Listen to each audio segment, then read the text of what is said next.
30 is when you walk into a bar or a VFW, and in that 30 seconds, you can already tell. That guy right there is drunk, that guy's an idiot, and that guy down there knows it all.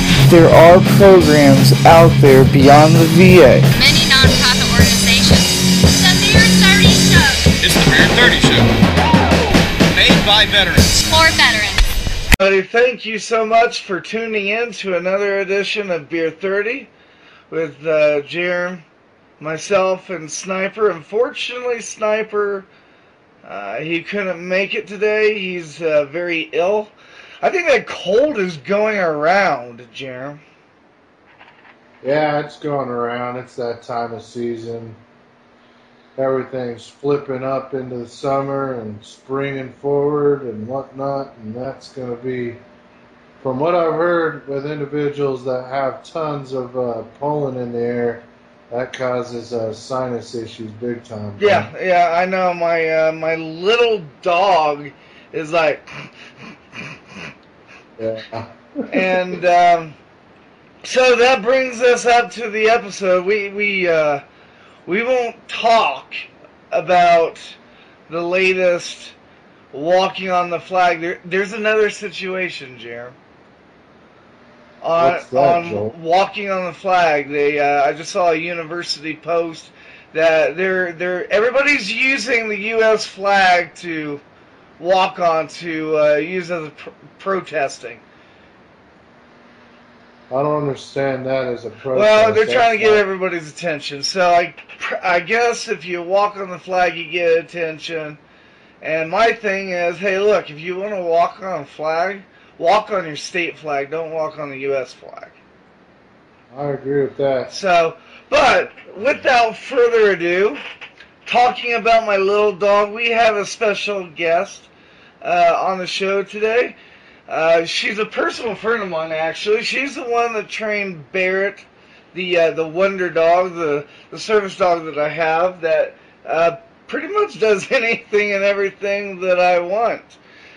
The service organization is Freedom Service Dogs of America, and we're going to ask the hard questions, and she's going to answer them. Please welcome, and I got to be honest. Once again, I can't pronounce the last name. So, Sarah, when I say Sarah, you're gonna pronounce your last name because I'll just butcher it. Okay? All right, everybody, please welcome Sarah. There we go. Hey, see, that worked. Yeah, that's teamwork right there. So thanks for being on the show. I'm going to ask you a couple of questions. The number one question that I hear constantly, and some of these questions I actually know, but for the listeners, I'm going to ask them. Sarah, can you please tell me, if I have a dog, and he's not a service dog, can I utilize your services and make him a service dog? We don't do that. What we do is we get our dogs from shelters or rescues, and we train them and then match them up with the client. Awesome. Okay. So with that being said, that brings me up with this form that Bree actually sent me, and okay. Well, I'm a retard. I closed out the window. I'll bring it up. Yeah, I know, right? I'll bring it up once again. So what I did was I wrote Bree and I asked her, and she sent me the email describing the application with all the requirements for if you want to donate your service dog to Freedom Service Dogs, you can, but there's a form that you have to fill out that I'm trying to bring up so that I can shed some light on the thing. And while I'm doing that, Jeremiah, if you have any questions, go ahead and ask her. Absolutely. So how long does it take to get a service dog trained in the perspective? Is there different types of breeds of animal that you use specifically that train the greatest for a disabled veteran with the specific type of disability they may have? So we find that poodles, golden retrievers, Labradors, dogs that have those types of mixes in them tend to do best for the work. And it takes us anywhere from 7 to 12 months to get a dog fully trained. Really? Yeah, see, I've always told everybody that if, and I really irritated some people, but I've always told people that if you have a service dog and somebody didn't train it for at least a year and a half to 2 years, and then given to you, and you spend a month, and we'll talk more about this, it's not a service dog, it's a dog with a jacket. And I really irritated some people when I said that. So, well, with bringing that up, so this application that I'm looking at is pretty, it's pretty detailed.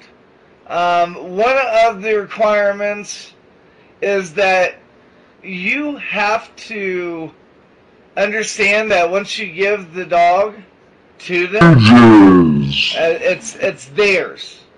That's it. No questions, no buts. You can't take the donation back.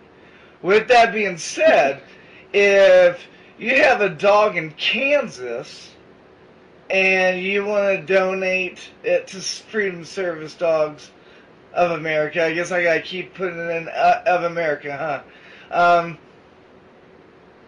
What you have to do is once you fly, if they pick it up, great, but if they say the dog doesn't qualify, then you have to take the dog back on your own dime. Freedom's not going to pay for any of this stuff.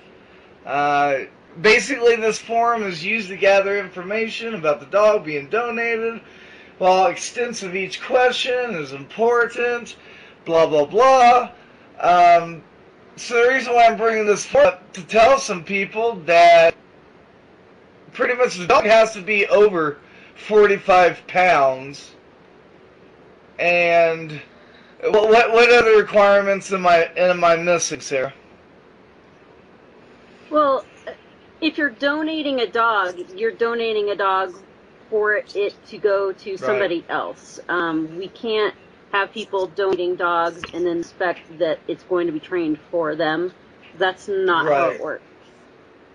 Right, and like you said, you get most of the service dogs from shelters. Please. Right. I'm sorry. Go ahead. Occasionally, private donations, like what you're talking about. And so that everybody knows, there's not a lot of organizations that do this. Usually, organizations like CCI and others, they actually breed the dog to be service dogs, and Freedom doesn't do that. Freedom takes the dog that nobody wants, and they turn them into basically Superman.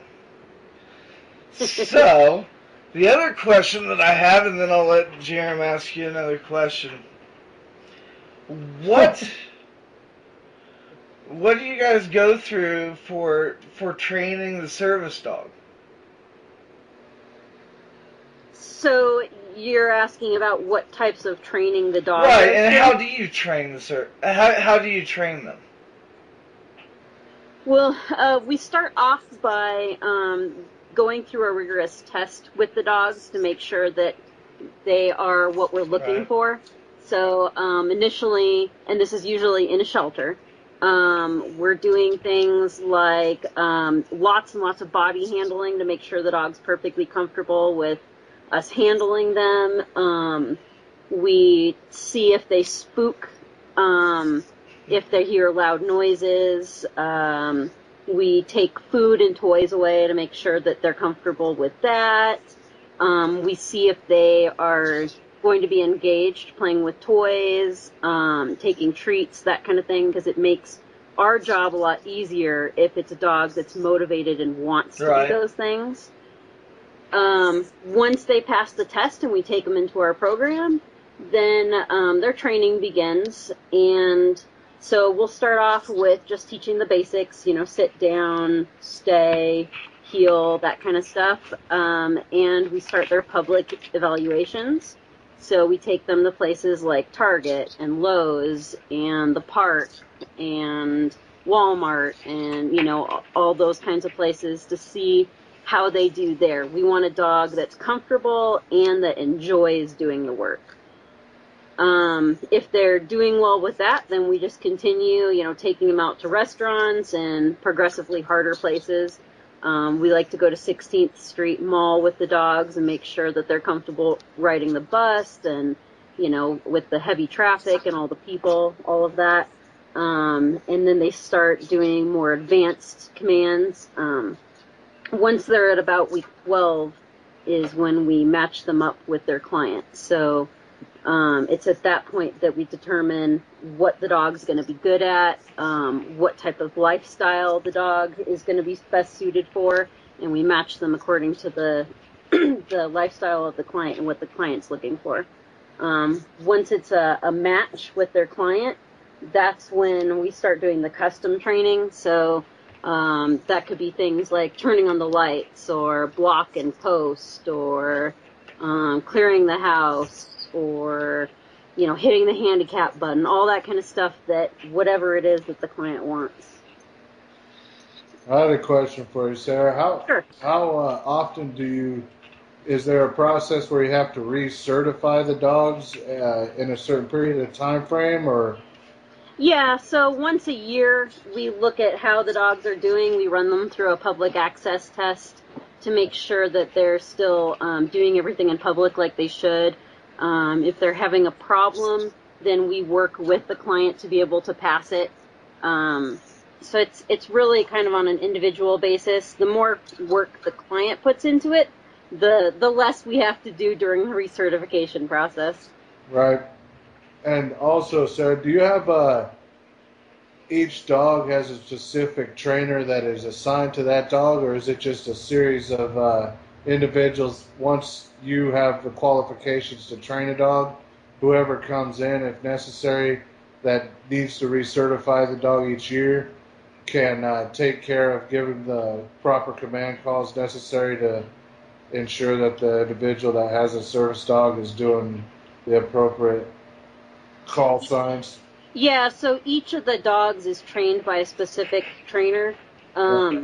We also make sure that the dogs are able to be handled by other trainers and our volunteers and things like that. But, there's one specific trainer that is designated to the dog and does the majority of the training. And that's the person usually that goes and does the recertification for the dog and does any follow-up that the client might need. Right. Talking about clients, you have clients that fly out of state. Am I correct? All right. Yeah. Now, if clients are flying out of state, how do you guys take care of like the lodging, or does the client have to do their own lodging, their own food and stuff like that? How have you guys worked that?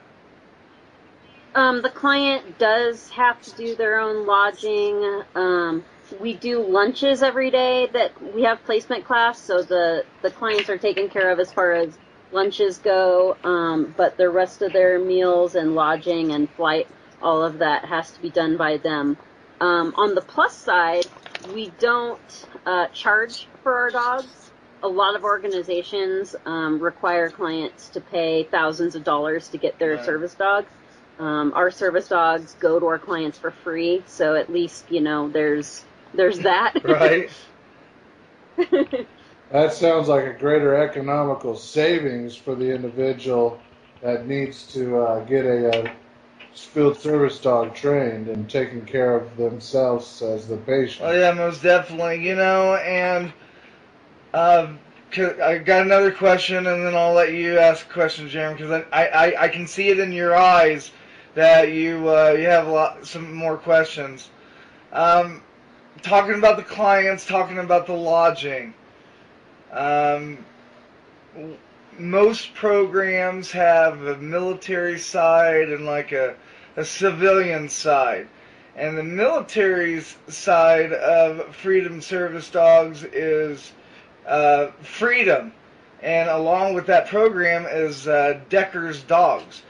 Tell us a little bit about that. About Yes. Decker's Dogs? Eric Decker, who he used to be a Bronco, but now he's in Right. New York. He and his wife started a foundation to help raise money so that veterans who want a service dog through us can get a service dog. So they're funding dogs. Okay, all right. And what is the what's the website that people can go to and sign up for Decker's Dogs, and what's the price? Honestly, I'm not positive on that one. Okay. Okay. I can tell you about Freedom's website. Well, tell us about Freedom's website.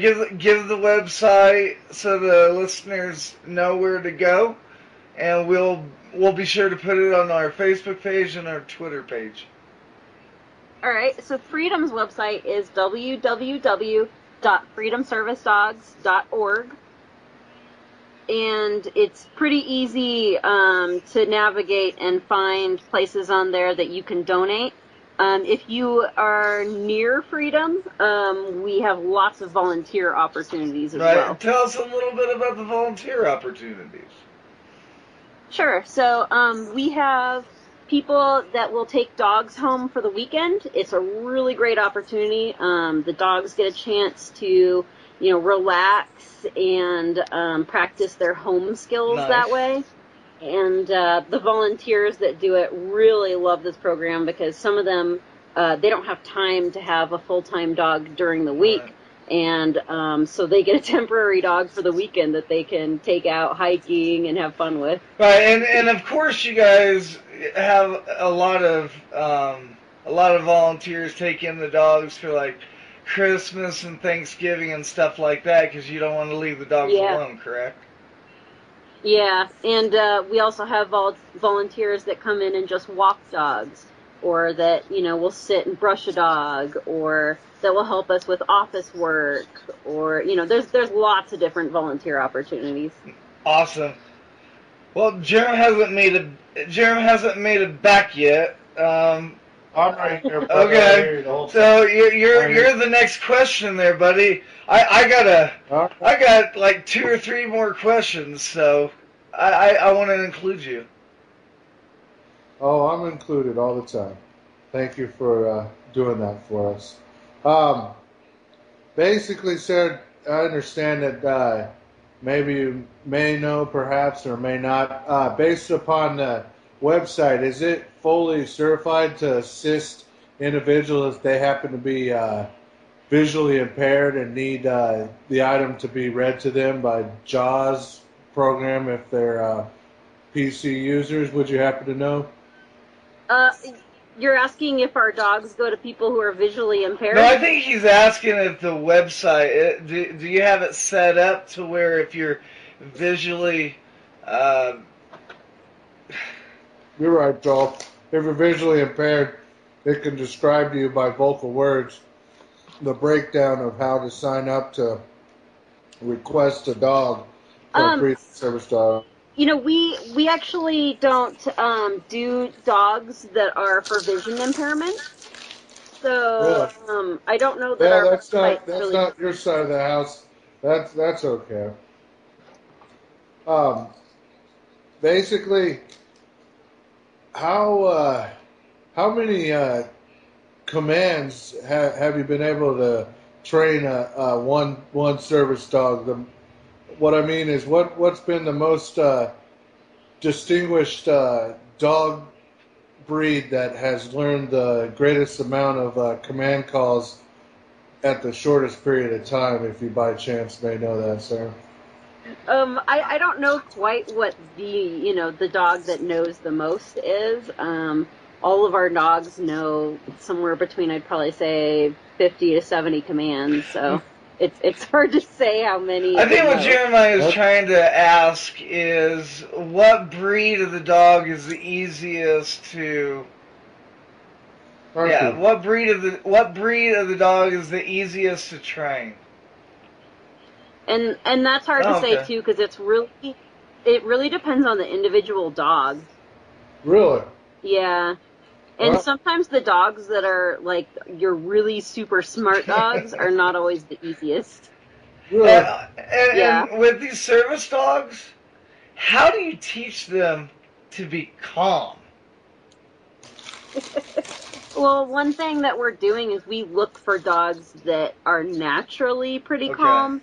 You're not going to take a dog that's pretty wild and crazy and then, put them with somebody and expect them to sit still and be chill all the time.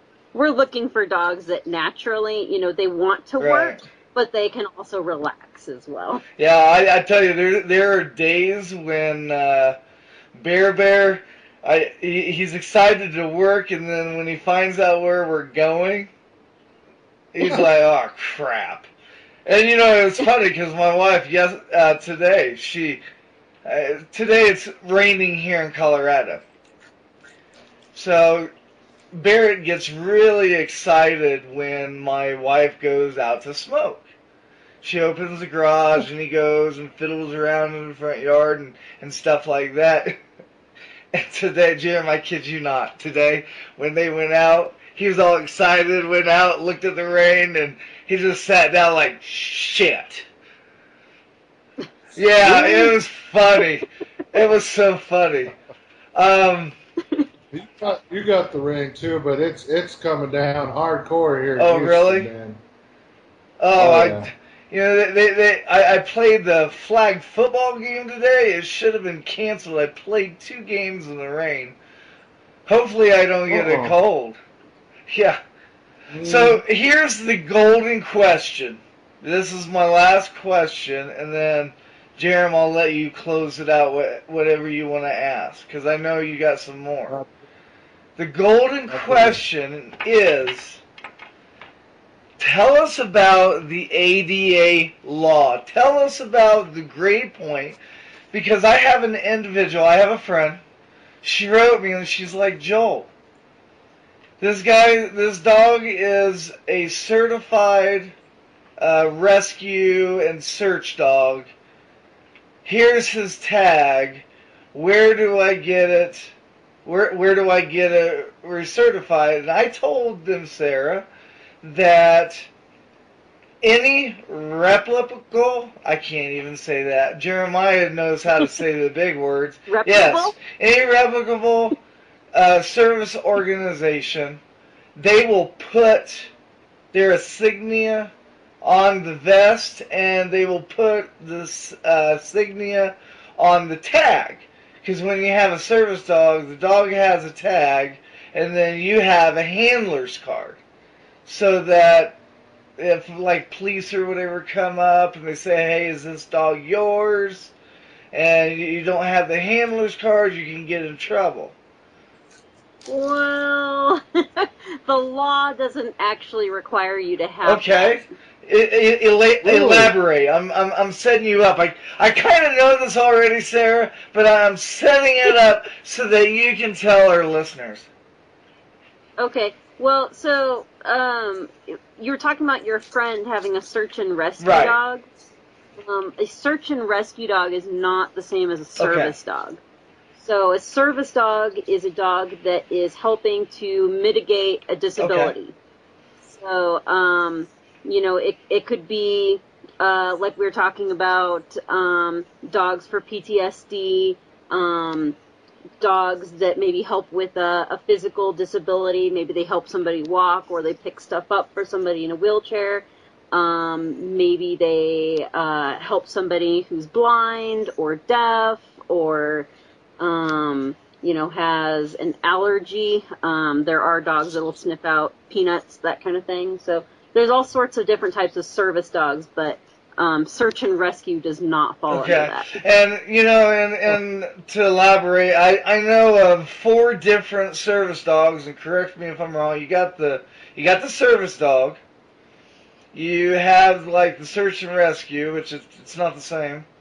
You have a therapy dog, and then Which is also exactly, the same. and then you have what is called a facility dog, and I'm not for sure if Freedom has facility dogs, but I know CCI does.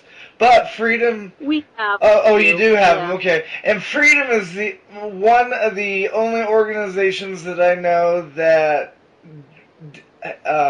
with their service dogs, they deal with the PTSD. Like CCI, they don't deal with PTSD. And I know that Freedom doesn't do like seizure dogs or stuff like that. I do know that. Right. So each organization varies according to what they handle. We're part of Assistance Dogs International.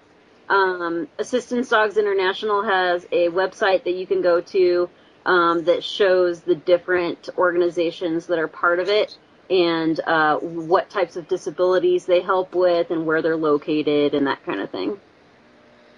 Awesome. And with the ADA law, because I know this, but I'm setting you up, Sarah. With the ADA law, Hey. Describe what the gray area is. The gray area for service dogs and the ADA law. Well, service dogs don't technically need to have a vest, if that's what you're talking about. Kind of. I was on that way. I was trying to set you up to let people know that, and this really sucks, because I've dealt with this at the sports clinic, Jerem, and I've dealt with this at the airport, that service dogs, they don't have to have papers. They don't have to be certified. Right. So there are a lot of people right now that are abusing Exactly. That's that. what I was trying to say. Yeah, that was the gray area.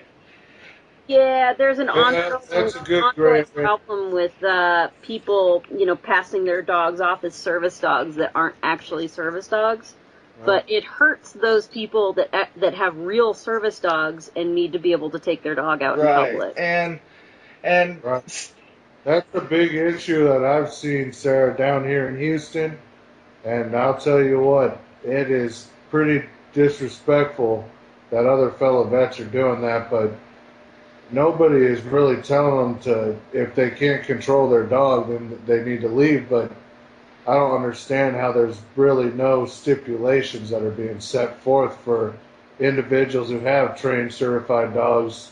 Yeah, so the hard thing is the law wants to protect people to be able to train their own service dog, but a lot of businesses have a hard time because not all of them understand what the law is, and they don't quite understand that they can turn away dogs that are obviously not service dogs. Right. If you're bringing a dog into public and you're saying it's a service dog, but the dog is misbehaving, that's not a service dog. Right.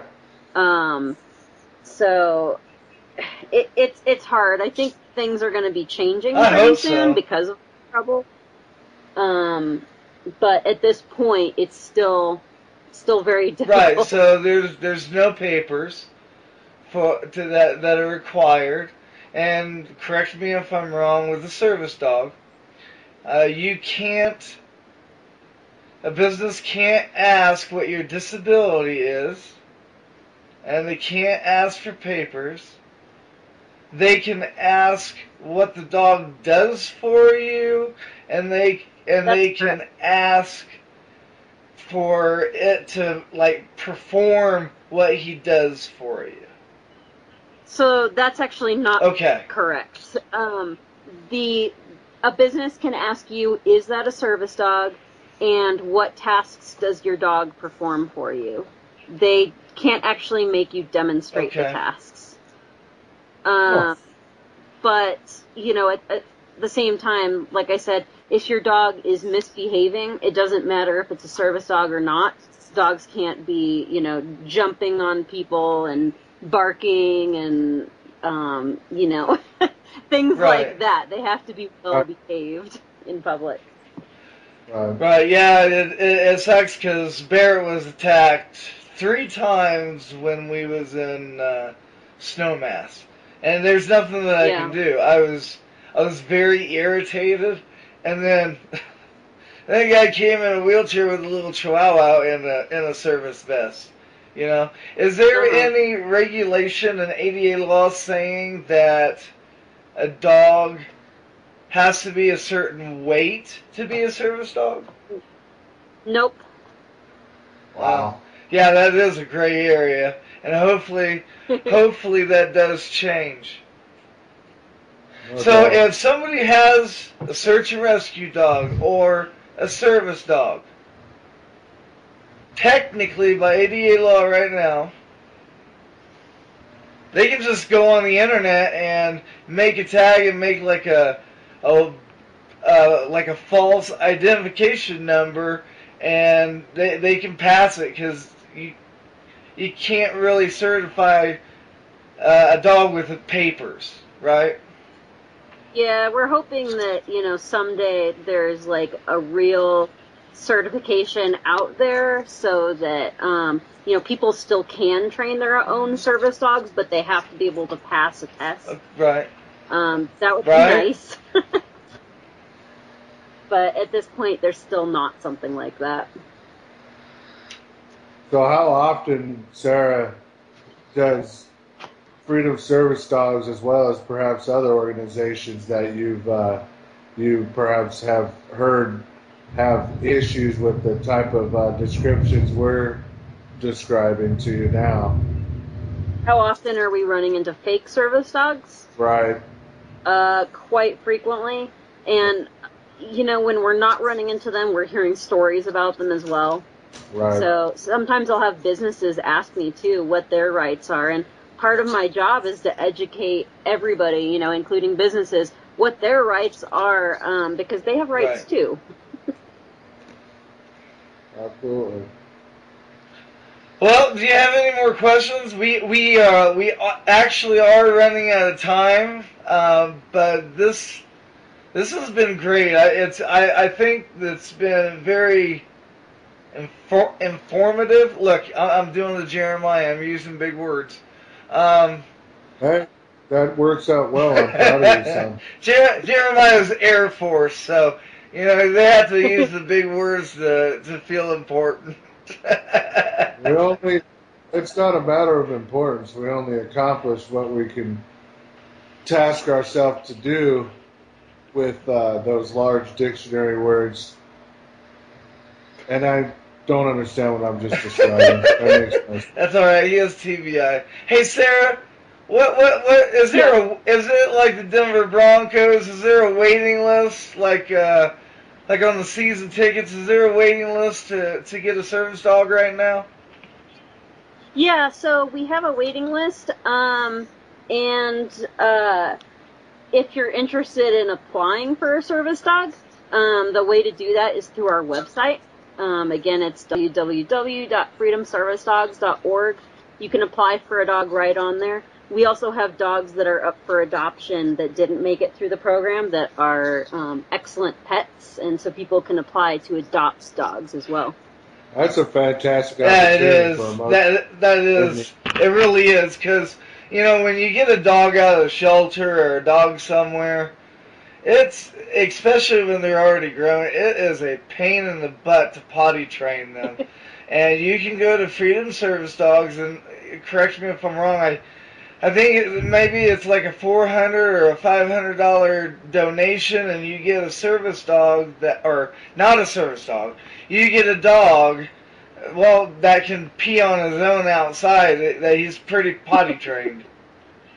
Yeah, so for $300 to $500, depending on the level of training that the dog has had, you can get a dog that you know all the medical on, because we do x-rays on their hips, shoulders, and elbows. We do eye exams, blood work, all that good stuff. So you know a lot more about what your dog is like medically than a dog that you would, find at the It's shelter. like a Carfax, Jer. Yeah. Except it's called Dog Facts. That's what we're going to call it. We're going to call it Dog Facts. Sure, that sounds good. I'll go with that. It works out well. Some listeners may not know these facts, and today they've Oh, learned yeah, something. I really think that this has been informative. I have a lot of people, asking me these questions.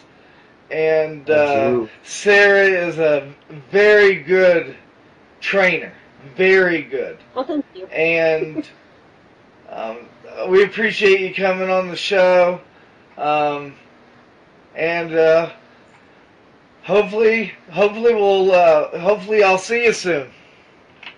Yeah. Well, thanks for having me on here. Thank you so much, Sarah. We will we'll keep in touch. We'll get updates when the law changes and stuff, and we'll talk to you. Okay, that sounds All right, good. we'll talk to you later. All right. Bye. Bye. Awesome. Well, that was very God, man, what is wrong with me? I cannot speak today.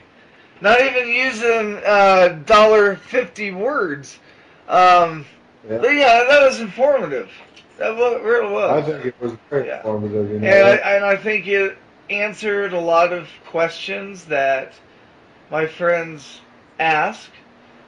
And I didn't know it was so much.